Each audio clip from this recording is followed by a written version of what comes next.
वालेकुम, कैसे हैं आप। उम्मीद है आप सब अपने घरों में खैर व आफियत से होंगे और अपनी सेहत का खास ख्याल रखते हुए।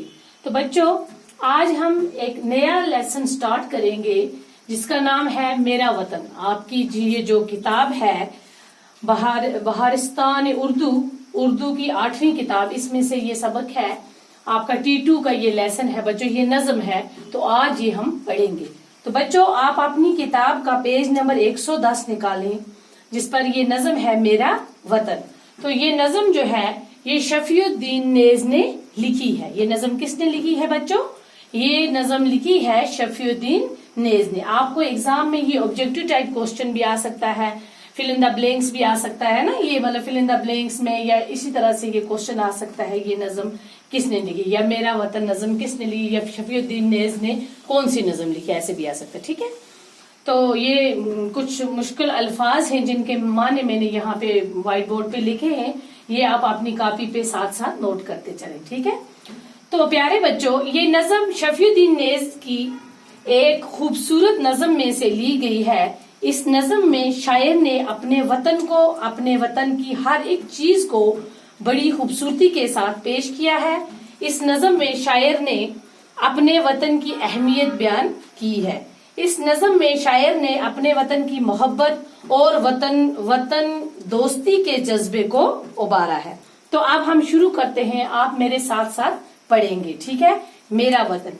ये मेरा वतन है, ये मेरा वतन, वो चिड़िया, वो तोता, वो मीना, वो मोर, वो कोयल, वो बुलबुल, वो कमरी चकोर, वो झीलों की लहरें, वो दरिया के जोर, वो झरनों का गिरना, वो पानी का शोर।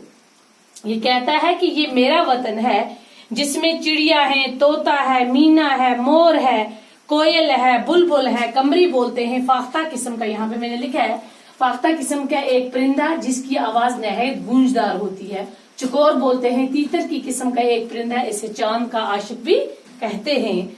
और झीलों की लहरें, दरिया का जोर, झरनों का गिरना, पानी का शोर, वो सरसब्ज इसके पहाड़ों और बन, ये मेरा वतन है, ये मेरा वतन। ये बोलता है कि मेरे वतन के पहाड़ जो हैं, बन बोलते हैं जंगल को, मैंने वहां पे लिखा है।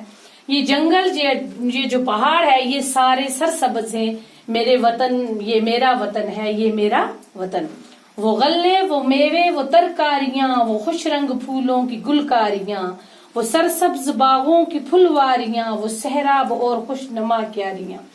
गले बोलते हैं अनाज को, तरकारियां बोलते हैं बच्चों सब्जियों को, गुलकारियां बोलते हैं फूल तराशना या नकाशी करना, सरसब्ज हो गया तर व ताजा हरा भरा, सहराब हो गया पानी से भरा हुआ। ये बोलता है कि वो गल्ले, मेवे, सब्जियां, फूलों की क्यारियां, हरे भरे ताजा बाग, फूल, ये सब जो है, ये क्यारियां जो है, ये सरसब्ज है और पानी से भरी हुई हैं। जमीने वो जरहैज दिलकश चमन, ये मेरा वतन है, ये मेरा वतन। वहाँ की जमीनें जो जरहैज है, इस जमीन में पैदावार ज्यादा होती है, उसको जरहैज बोलते हैं। दिलकश हो गया लुभाने वाला, दिल को लुभाने वाला। पहाड़ों का मंजर, बनों का समा है, इनमें हजारों ही चिश्मे रवां, कहाँ तक बयां इसकी हूँ बियां, है फिरदौस का इस चमन पे गमा। ये बागे इरम है, ये बागे अदन, ये मेरा वतन है, ये मेरा वतन। ये बोलते हैं कि शायर बोलता है पहाड़ों का मंजर ये जो है बड़ा ही खूबसूरत है, और चिश्मे यहाँ पर निकलते हैं, बहते हैं, और यहाँ पर इसकी बहुत सारी अच्छाइयां भी हैं। है फिरदौस का इस चमन पे गमा, ये जो फिरदौस है, फिरदौस बोलते हैं जन्नत को, उसको भी ये गमा है, ये शक है, ये वेम है।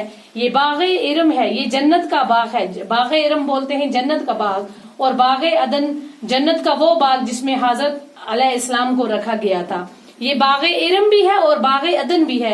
ये मेरा वतन है, ये मेरा वतन। तो बच्चों, ये नज्म जो थी, शायर ने अपने वतन से बहुत प्यार शायर को अपने वतन से बहुत प्यार है, तभी उन्होंने इस नज्म में अपने वतन की हर एक चीज को खूबसूरती के साथ बयान किया है।